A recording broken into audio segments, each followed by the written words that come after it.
Nyanyua mkono wako juu, sema Roho Mtakatifu. Sema Roho Mtakatifu, niko tayari Bwana, niko tayari Bwana kuhudumiwa na wewe jioni ya leo. Sema nami Bwana, niko tayari kupokea. Hii ni jioni ya hitimisho. Usinipite Bwana, usinipite Bwana, usinipite Bwana, katika jina la Yesu, katika jina la Yesu, katika jina la Yesu, katika jina la Yesu. Roho Mtakatifu, niwezeshe Bwana kuelewa neno lako jioni ya leo, jioni ya leo, jioni ya leo, jioni ya leo, jioni ya leo, jioni ya leo. Ninakataa mazoea, ukawaida, kwa damu ya Yesu, kwa damu ya Yesu, kwa damu ya Yesu, kwa damu ya Yesu. Roho Mtakatifu, nihudumie kwa upya, nihudumie kwa upya, nifungulie mlango wa kuelewa siri zako jioni ya leo, kwa jina la Yesu.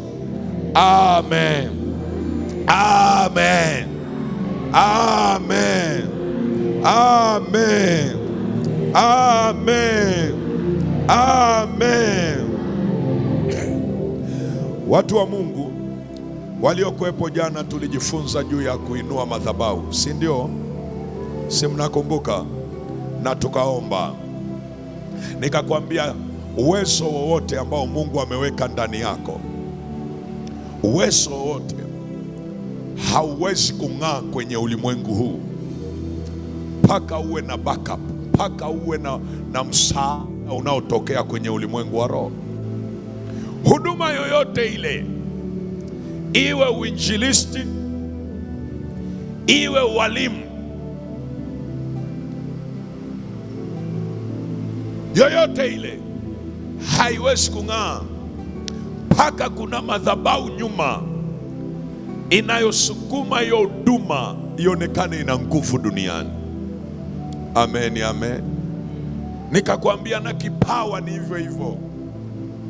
Ndio maana mwingine ukiwa unafanya biashara, ukija kwangu, swali nitakalo kuuliza, unayo akili sawa, unacho kipawa sawa, ni madhabahu gani yenye nguvu inayosukuma biashara yako kwenye ulimwengu wa roho? Na ni maelekezo gani ya kimadhabahu yanayohusiana na biashara? Kwa sababu kama unayo madhabahu ya Mungu aliye hai, alafu unatoaga sadaka na haupokei mawazo mapya yanayoelekeana na biashara, maana yake hiyo madhabahu haina muunganiko na biashara yako. Unanielewa ninachosema? Bado hujanielewa? Madhabahu yoyote ambayo inatambua kazi unayofanya itakuwa na uwezo sio tu wa kukutia nguvu, sio tu wa kulinda kile unachofanya, lakini kuna maelekezo ya kimadhabahu utakuwa unayapokea, utakuwa unayapokea.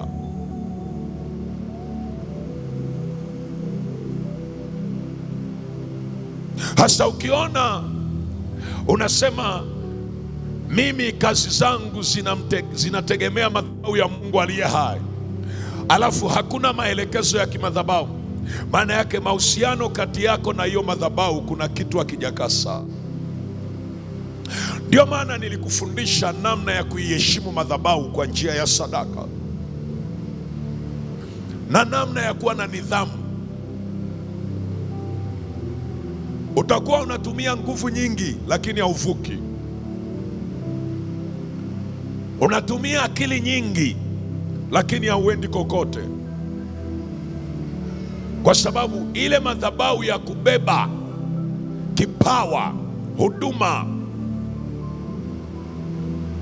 maisha yako ya kiuchumi haina power, haina nguvu.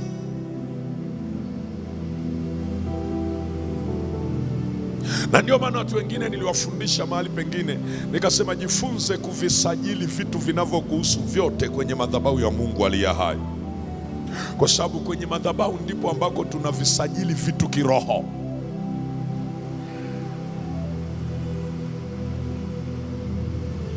Haleluya, haleluya. Namna ya kuhuishwa na kupokea uwezo mpya, pamoja na kwamba una madhabahu ya Mungu, umemwinulia Mungu madhabahu, lakini lazima ujue namna maana yake njia, namna maana yake jinsi. Lazima uwe na ufahamu, uwe na maarifa, uwe na maarifa ya kujua ni namna gani naweza kupokea. Namna ya kwanza ni kuhakikisha unakuwa na kiu au njaa, tena njaa isiyokoma. Kiu au njaa. Msikilize, niwape mfano wa kawaida. Mtu yoyote yule unayemwona amepiga hatua fulani ya kimaendeleo, kilichozaliwa ndani yake sio maendeleo kwanza, ilizaliwa kiu, njaa ya maendeleo. Yaani mtu yoyote unayemwona hatua zake ziko mbali, kiu ilianza kwanza, shauku ilianza kwanza ndani yake. Shauku ilianza inayomfanya saa nyingine asilale, asitulie. Ni nani anaweza akawa na kiu na hajapata maji akatulia? Ni nani ana uwezo huo? Yaani wewe una kiu kweli, ile kiu kweli, alafu hujapata maji, unaweza ukatulia? Unaweza ukatulia? Sasa ile njaa Mungu anaithamini sana, ile njaa, ile kiu, ile mtu akiwa nayo ya kwamba na mimi nahitaji kupata uwezo wa kimungu, kupata uwezo wa kiungu, kupata uwezo wa kiungu, kupata uwezo wa kiungu. Ile kiu anayokuwa nayo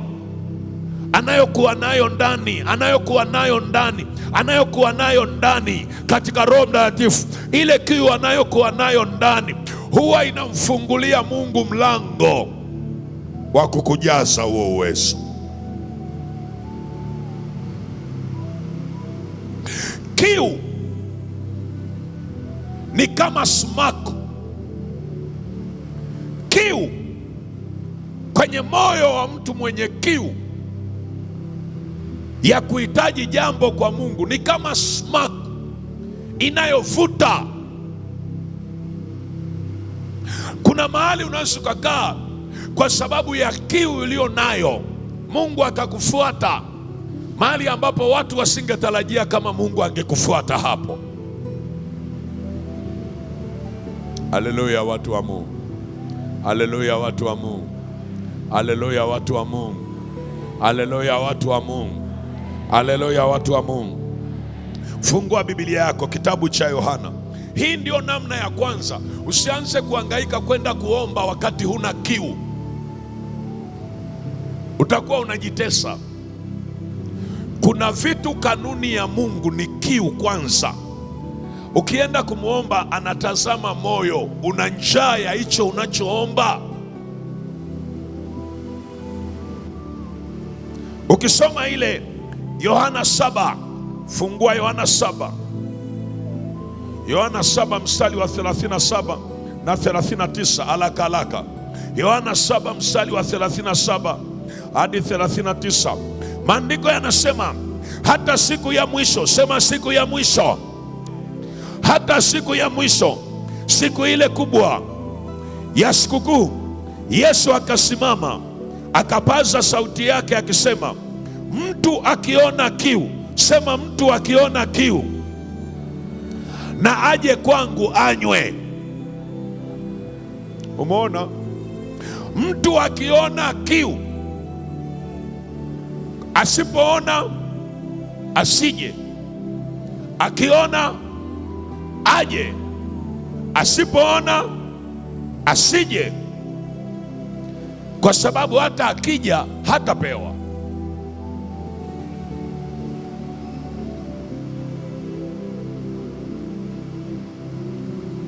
Akiona aje, asipoona asije. Anasema mtu akiona kiu na aje kwangu anywe, aniaminie mimi, kama vile maandiko yalivyonena, mito ya maji yaliyo hai itatoka ndani yake. Na neno hilo alilisema katika habari ya Roho ambayo wale wamwaminio watampokea baadaye, kwa maana Roho alikuwa hajaja kwa sababu Yesu alikuwa hajatukuzwa. Anazungumza juu ya mito ya maji, lakini anazungumza habari za Roho. Roho yupi? Roho Mtakatifu. Kabla ya kuamini, anasema mimi nataka kiu kwanza. Kabla ya kuniamini, nataka mwenye kiu kwanza, mwenye kiu kwanza. Ndio maana anaanza na kiu, alafu anakuja imani. Anaanza na kiu, alafu anakuja imani. Anaanza na kiu, alafu anakuja imani. Mtu akiona kiu na ache anywe, aniaminie mimi. Kwa hiyo kanuni ya kwanza ni kiu. Ukiona una njaa au kiu, muombe Mungu, mwambie Roho Mtakatifu, niumbie kiu, niumbie njaa ya kukutaka wewe, niumbie njaa ya kutaka uwezo wako, niumbie njaa.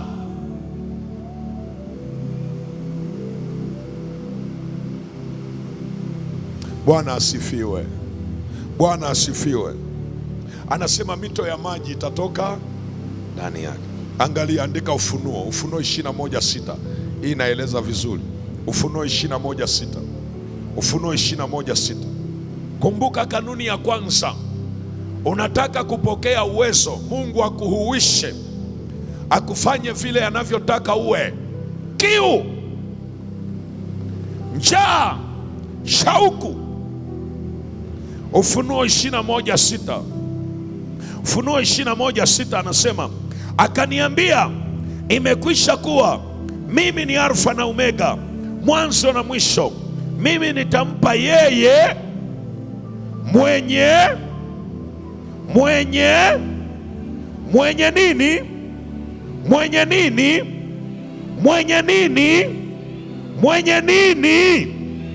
Anasema mwenye kiu ya chemchemi ya maji ya uzima bure.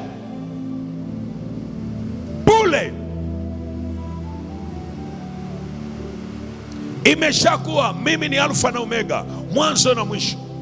Nami nitampa yeye, sio kila mtu. Yeye sio kila mtu. Yeye sio kila mtu. Yeye sio kila mtu. Yeye.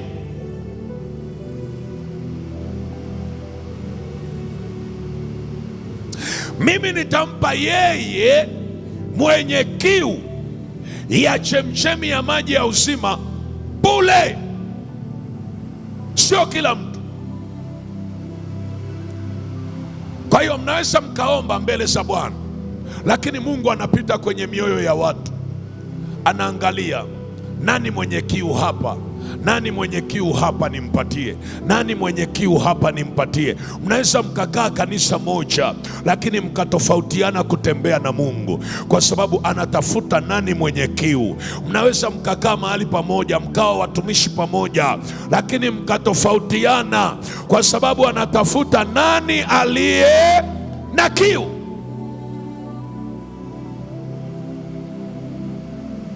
Nani aliye na kiu? Anasema nitampa bure kabisa. Sio kila mtu mwenye kiu.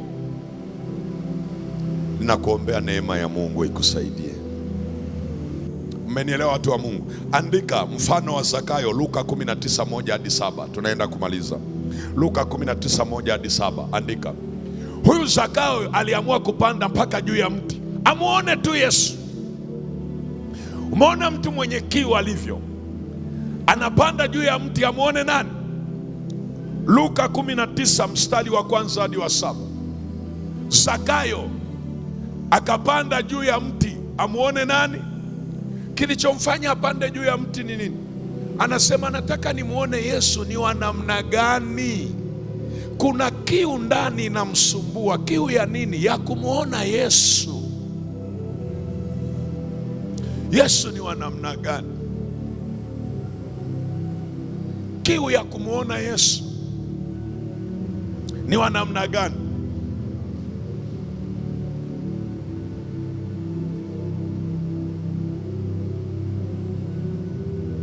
Alipanda mpaka juu ya mti. Ukiwa na kiu utafanya kitu ambacho mpaka watu watakushangaza.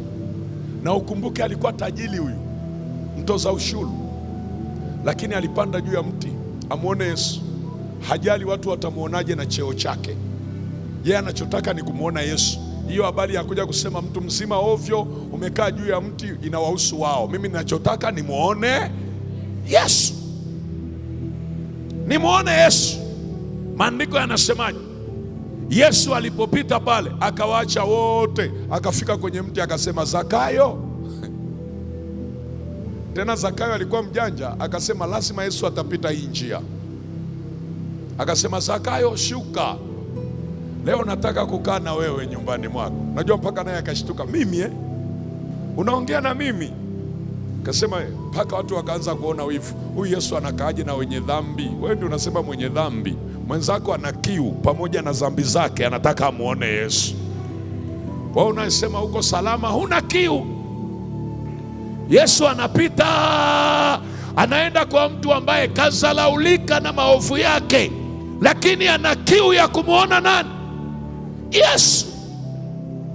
Anawapita wote wenye sifa, anawapita waandishi, anawapita makuhani, anaenda kwa Zakayo, toza ushuru, mzulumaji huyu.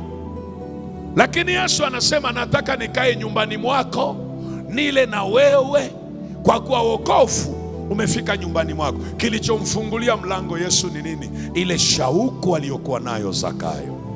Kama mnanielewa sema amina. Kama mnanielewa sema amina. Kama mnanielewa sema amina. Andika jambo hili. Jambo la pili, namna ya pili, kupitia neema yake. Sema kupitia neema yake. Ndio tunamalizia sasa. Sema kupitia neema yake.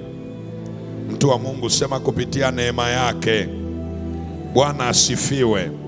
Andika Warumi 12:6 hadi 8. 6 hadi 8. Tunapokea vipawa na karama, uwezo tunaopokea, tunapokea kwa njia ya neema. Andika Wakorintho wa kwanza 15 mstari wa 9 hadi wa 10. Huyu ni Paulo, anasema mimi ambaye sikustahili hata kuitwa mtume, kwa kuwa naliliuzi kanisa, nilikuwa mtu mbaya, lakini neema imenifanya hivi nilivyo. Neema imenifanya hivi nilivyo. Maana yake neema inaweza kukufungulia mlango. Nimesema Wakorintho wa kwanza 15:9 hadi 10. Lakini neema ile ile ilimwezesha kufanya kazi, na anasema nimefanya kazi kuliko mitume wengine, kuliko wengine wote. Anasema sio mimi, bali ni ile neema pamoja nami. Kwa hiyo neema, kupitia neema unaweza kupokea uwezo. Neema. Na neema ili ikupe uwezo, jifunze kuitambua. Jifunze kuitambua na kuiheshimu. Neema haizalau wengine. Ukiona unazalau wengine, unaipunguza neema kwenye maisha yako. Unanielewa ninachosema? Neema haizalau wengine. Kwa mfano wewe ni mtumishi, unataka Mungu akusaidie, unamzalau mchungaji wako, unaipunguza neema yako. Unanielewa ninachosema? Unamzalau mtumishi mwingine kwa sababu hana upako kama wako. Unazalau kipawa kingine kwa sababu hakijulikani kama chako.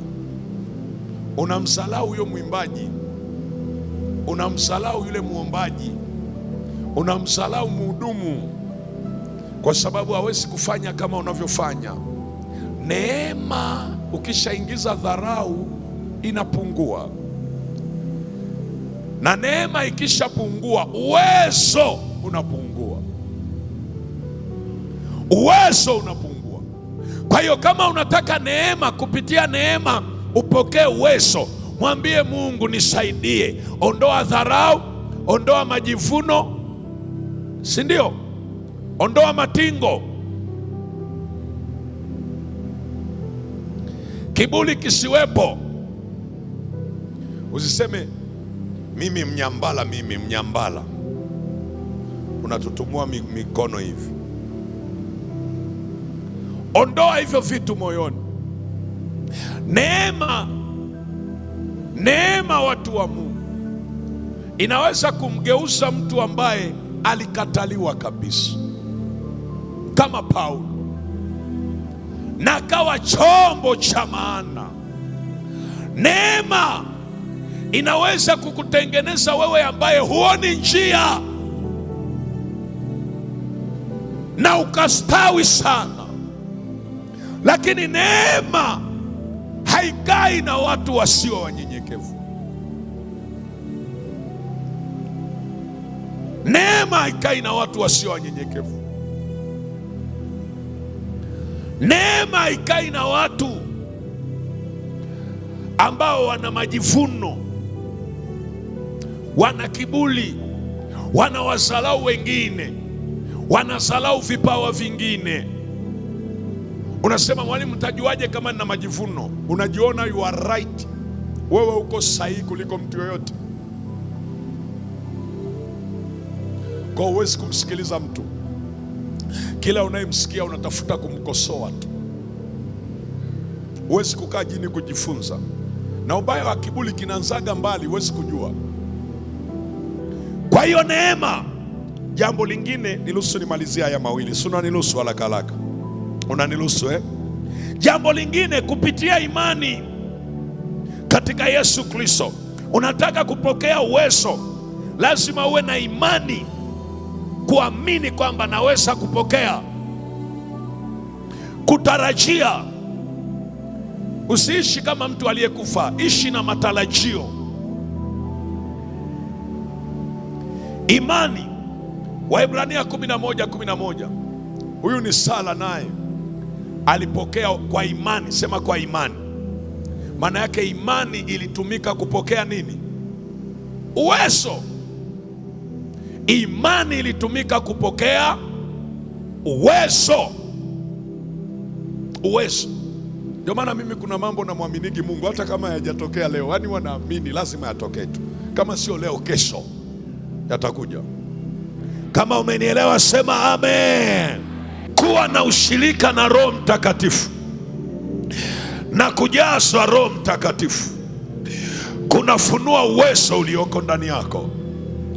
Andika tu Samueli wa kwanza 10:6 hadi 7 na 10 hadi 12. Samueli wa kwanza sura ya 10 ile 6 hadi 7 na ule mstari wa 10 hadi wa 12. Kama umenielewa sema amina. Kama umenielewa sema amina. Lazima ung'ae mwaka huu, sema amina. Lazima uinuke mwaka huu, sema amina. Lazima uinuke mwaka huu, sema amina. Lazima uinuke mwaka huu, sema amina.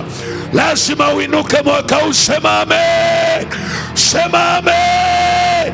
Sema amen. Sema amen.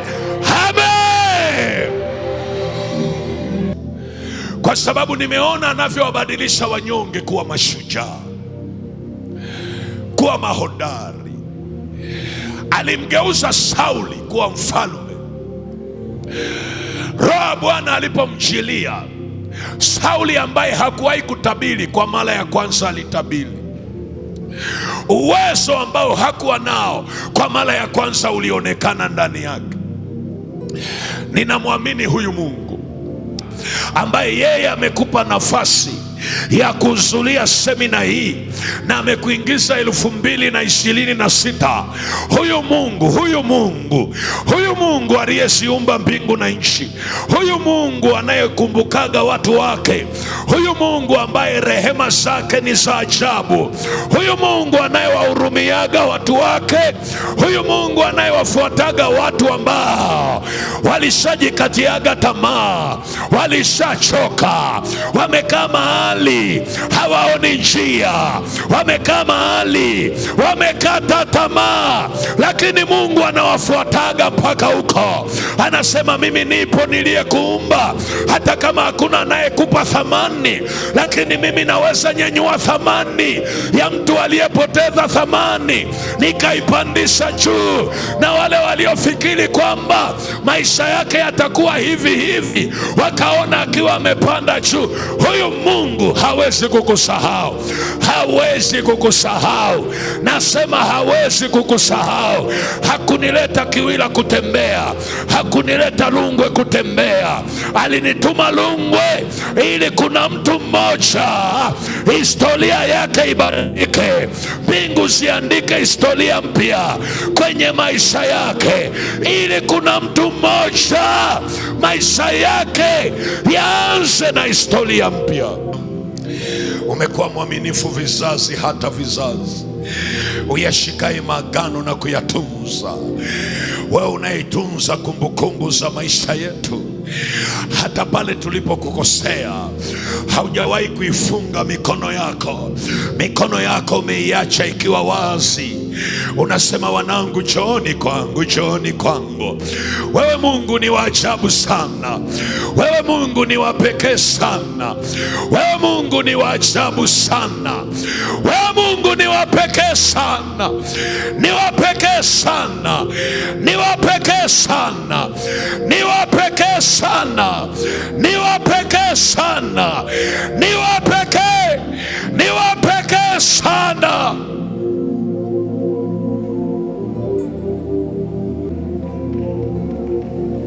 Mungu anashindwaje? Hajawahi kushindwa. Hajawahi kushindwa. Hajawahi kushindwa. Hajawahi kushindwa. Na jioni ya leo ndiyo jioni yako ya muujiza, mtu wa Mungu. Ndiyo maana nimekufundisha kiu. Yule Mungu aliyetembea na baba zetu zamani zile, ndiye yule. Hajawahi kuexpire.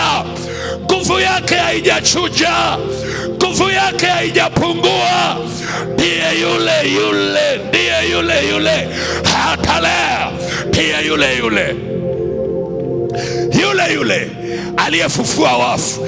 Ndiye yule aliyeponya magonjwa, aliyeondoa kansa, akaondoa visukari, akaponya magonjwa, akaondoa uvimbe kwenye matumbo ya watu, akatoa uvimbe, akaponya kansa, akaponya HIV, akaponya watu waliokuwa wanatakiwa kuuawa.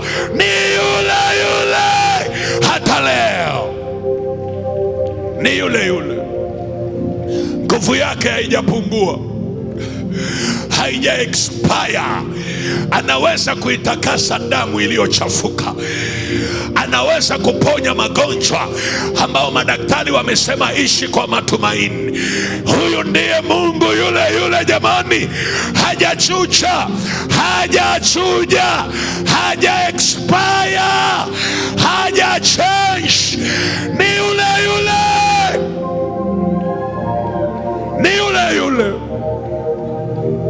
Mataifa yanamjua. Ni yule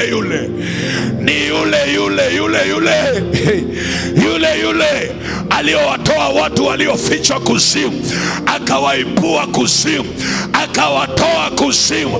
Wale ambao mizimu ilisema hatutakaa tuiachie hii familia, aliingia kwenye hizo familia akawatoa. Ndiyo yule hata leo yupo.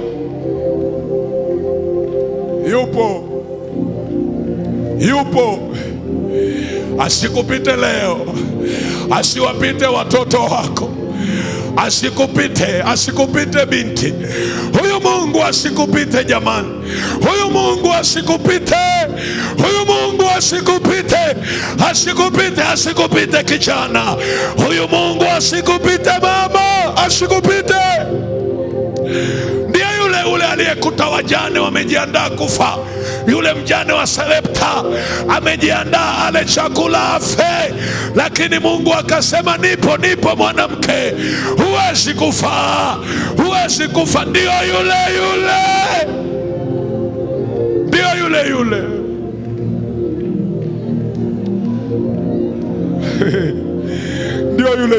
ndio yule jamani, ndio yule. Fungua moyo wako tu, ndio yule. Hakuna ugonjwa hawezi kuponya.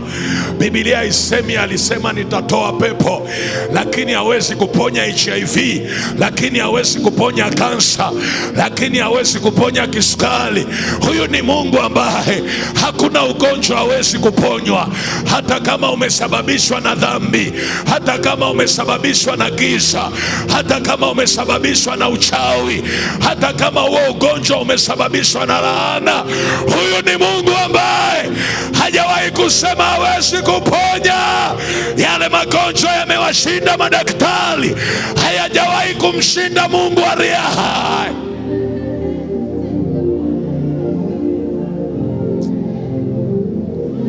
Mandarabasha. Fungua moyo wako, fungua moyo wako, fungua moyo wako. Wala usihangaike, mwambie Mungu tu kwenye moyo wako. Mwambie Mungu, niko hapa, niko hapa, niko hapa. Huyu ni Mungu wa kweli jamani, huyu ni Mungu wa kweli. Mimi ninatamani kuona nyinyi nyote hapa. Mungu anawainua, awainue kiroho, awainue kiuchumi, awainue kwenye familia. Ile furaha ambayo hujawahi kuionja, na wewe akuonjeshe kabla hujafa, na wewe akuonjeshe ule uzuri, akuonjeshe hiyo amani, akuonjeshe na wewe.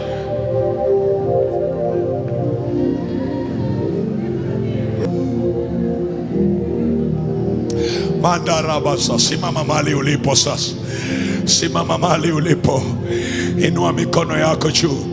Ninaona mvua ya miujiza, ninaona watu kuinuliwa, ninaona watu mbingu kuwainua.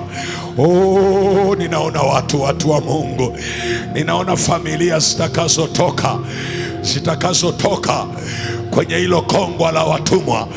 Ninaona wale watu ambao mashetani alisema hatutawaachia, oh, familia zao zikiachiliwa. Ninaona watu ambao walikuwa watu wa kawaida, lakini kumbe huduma zao zilifukiwa, kumbe vipawa vilifukiwa. Ninaona moto ukipita na upako wa Roho Mtakatifu wa kufukua hivyo vilivyofukiwa, oh, na kuwainua mwaka huu na kuwaonyesha mlango wa kupita. Kando robo sana rabakora. Ninaona watu ambao waliambiwa kila kitu kimeshindikana, Bwana akiingilia kwenye hizo kesi zilizoshindikana. Ninaona walioonewa, waliosema hatuna wa kutusaidia, sina mwingine tena, wamekata tamaa wakisubiria kuondoka duniani. Lakini ninaona Yesu akiwashika mkono na kuambia bado. Nataka niaonyeshe matendo makuu, ili dunia ipate kujua kwamba mimi nipo, kwamba mimi niko hai.